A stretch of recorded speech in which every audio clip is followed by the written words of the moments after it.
So here are the blueberries that we bought. We've got 8 of them.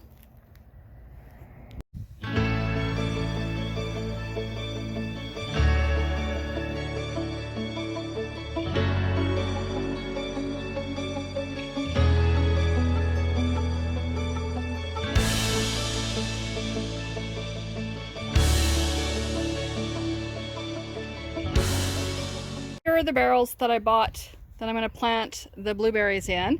I'm going to cut them in half. Right now what I'm doing is just drilling holes in the top so it has good drainage. I've got 4 of them since I've got 8 plants. So I'm hoping these will work. For my research, you need at least a 25 gallon. These are 55. Well, there's a line to 55 and then there's more. So I'm figuring, all being said, I'll be somewhere between 28, 29 gallons. So I'm thinking this should work. So I'm just going to finish getting these all drilled up and then I will cut them in half. Okay, it is time to cut the barrels for the blueberries. I'm going to measure up halfways, draw a line around it a couple places, and then put a piece of tape around it and then use my oscillating saw to cut this. Let's get her on. So what I'm doing to mark my barrels is I've taken a square and I figured out where half the barrel is on the other side. This barrel is a little bit different, but if it's a bit bigger, not a big deal. So I have a bit of tape overlapping here, and what I do is I just get this up against here, draw a line, and then I just turn the barrel, put it back up against it,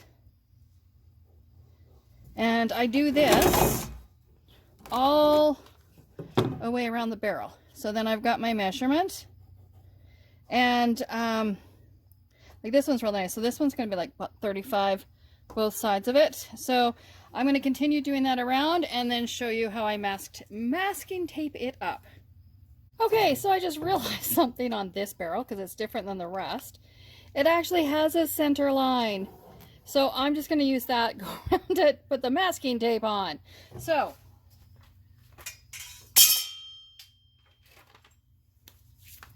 since it is different than the rest, the mosquitoes are out. Okay, so you know what? I don't even need masking tape. I have a line there. So I am just going to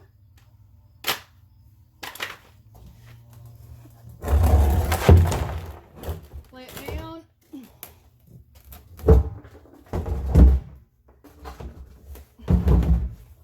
Put another barrel behind it to sort of hold it into place and get this one cut up. So here we go again. I get better with every single one. So this one does not have a center, but this one seems a little lower. Never fails. Okay, I'm going to figure out where center is on this one.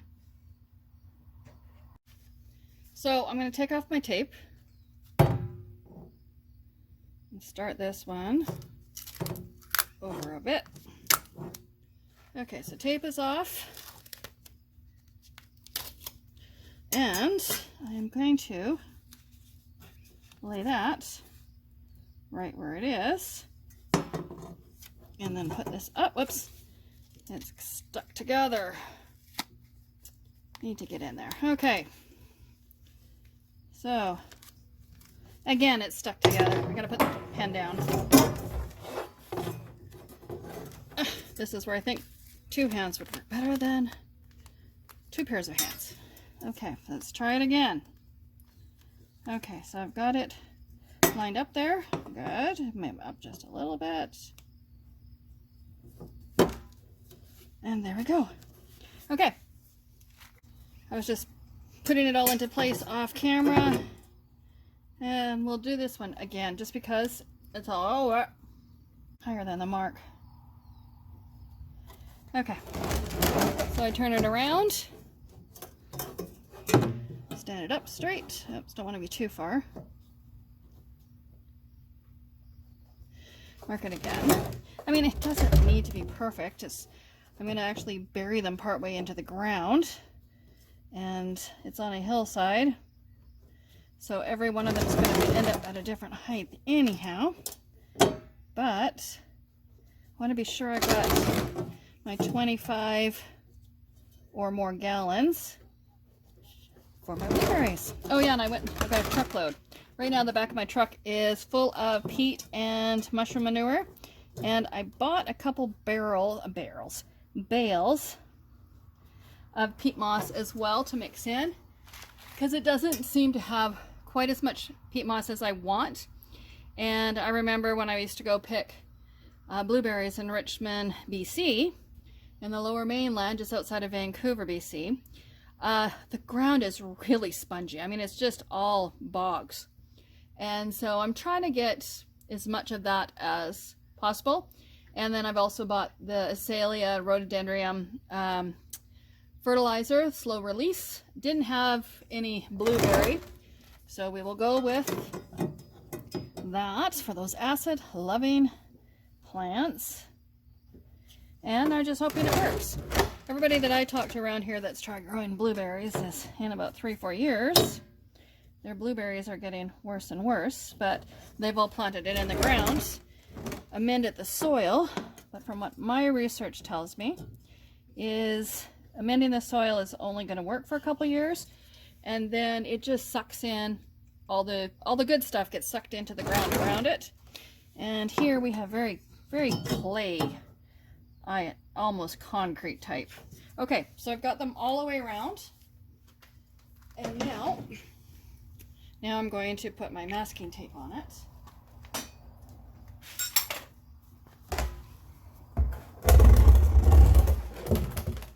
So I've got it laid down. Let's see, I'm gonna get that. Yep, that's in the camera. There we go. Oh, we're rolling away. And I want to put this, let's get this line first. And wow, that's pretty good. Okay, so I'm just going to continue. I'm just going to roll my barrel around, find my next mark, hold this one down because I tend to lift it. And this is going on pretty easy. When you lay it on its side, don't stand it up. It's a lot easier laying it down. And oops.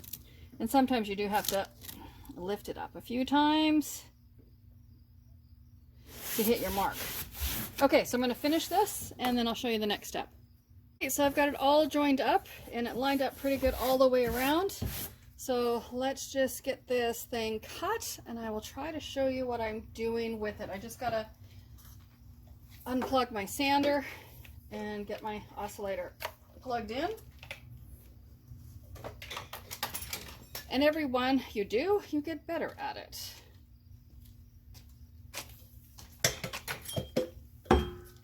Okay, so let's see if I can get this film for you.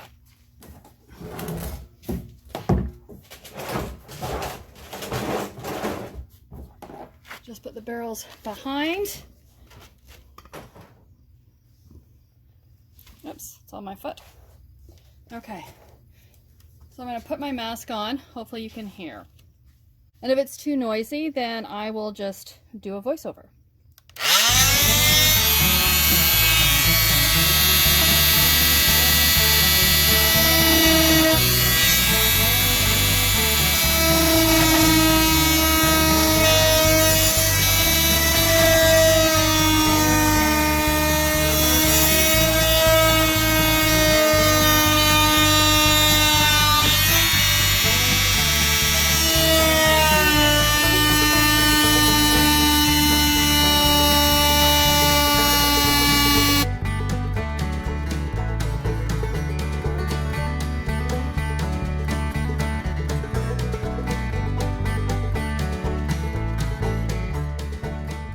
Alright, so I've got the first one cut out.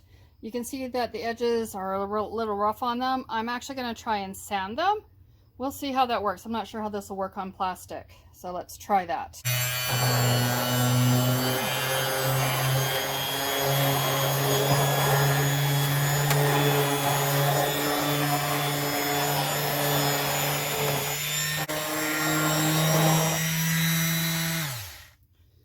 Okay, so actually that's working really good, except for, you know, every so often I have a spot where I didn't do so well. So I will just continue and get these two done. They're pretty much even. There may be 1/4 of an inch difference, so my measuring worked out pretty good.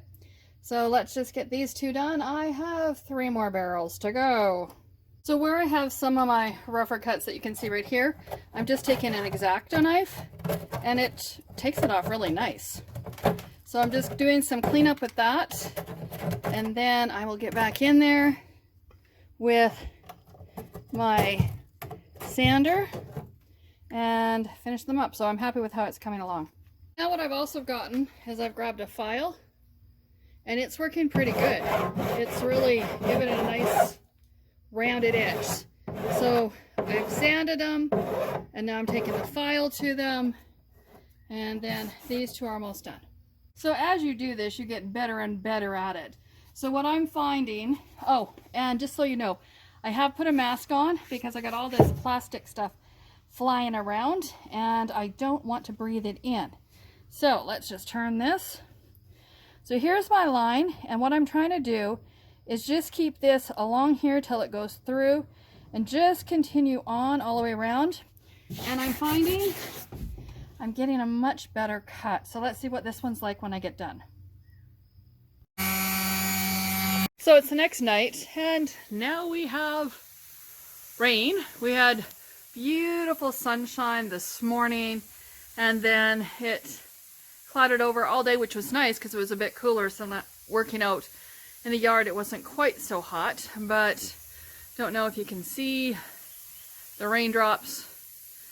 But what I need to do now is, because of the holes that are in my pots that I put in here for drainage, I've got hardware cloth, and I am going to cut a circle to go in the bottom of the pots because we don't want voles getting inside there, and voles like blueberry roots. So I'm going to cut a circle to fit inside, then I'll cut a strip to go around the outside, and then tomorrow we got the whole top up as you saw earlier. We got it all leveled out. We got the boards in, except for one board because I have to make some ant traps. There's some huge black and red ants up there, so I want to try to catch those. But tomorrow is get these things in the ground and get the blueberries planted. All right, so let's get, I got to get to this. So what I've done is tipped up one of the barrels. Okay.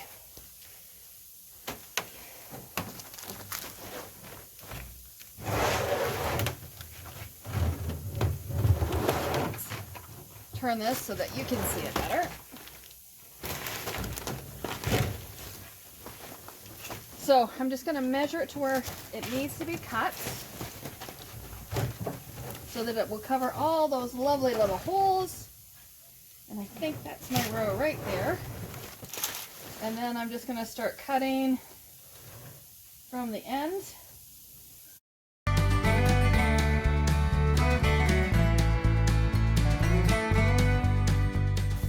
And just like anything you do, you get faster as you go. You find ways that are easier. So I find that if I peel it back a bit, I'm just able to get in there and just continue to snip through it a little bit faster.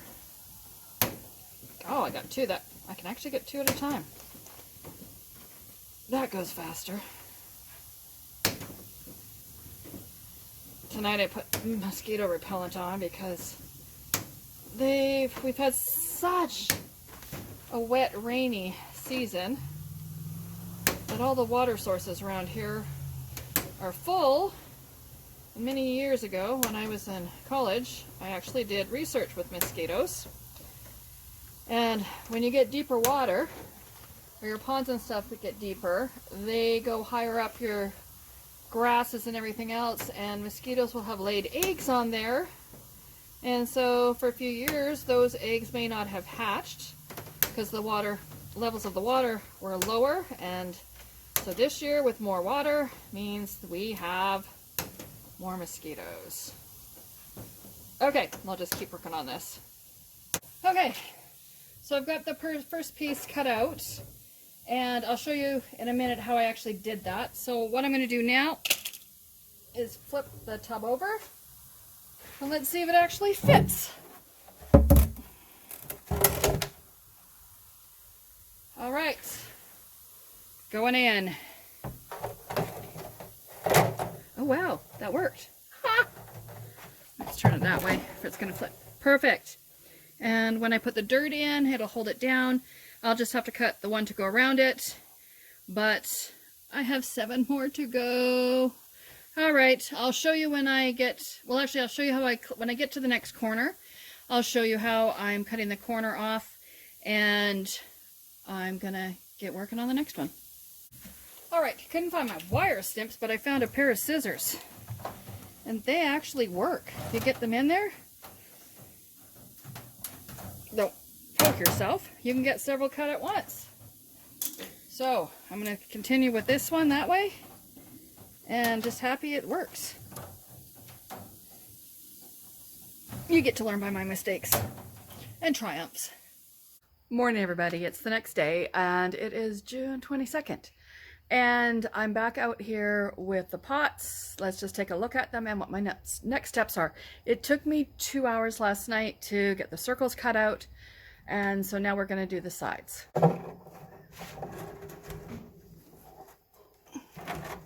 Take it out so it doesn't interfere with the wire.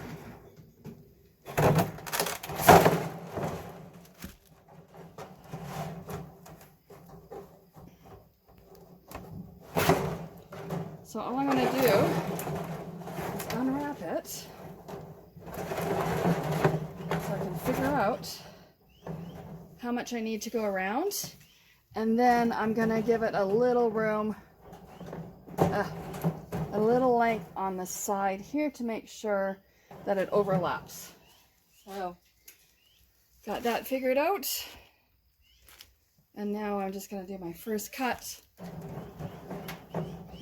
Come on, these little wires sticking to each other. Come on, and then they stick into me. Okay, and I think I'm gonna go right there. Okay, so I got that cut down. I'm gonna pull it out and finish cutting that, and then start putting my strips together. Okay, so there's the barrel. Here's my strip. And I can just drop it in there. Won't be a perfect fit right now because I'm one-handed, but it will cover the holes on the side, and then that way no voles can get into my barrels. I used my scraps for 2 other barrels, so now I have 5 more to cut the strips for. So I'll get at that. All right, so these are all done. I got those ones. I've got 2 in the pickup already. But you know that old saying, work till your fingers are raw? Well, I worked till my fingers were raw. Oh, they hurt. Okay, so the next step is to get them in to the ground. So now that I have all the pots done, I just need to get up top and get them put into the ground. So be sure and check out my next video where I am digging my holes and getting these pots put in the ground and the blueberries planted. If you enjoyed the video, make sure and subscribe and give it a thumbs up. See you later, guys. Bye.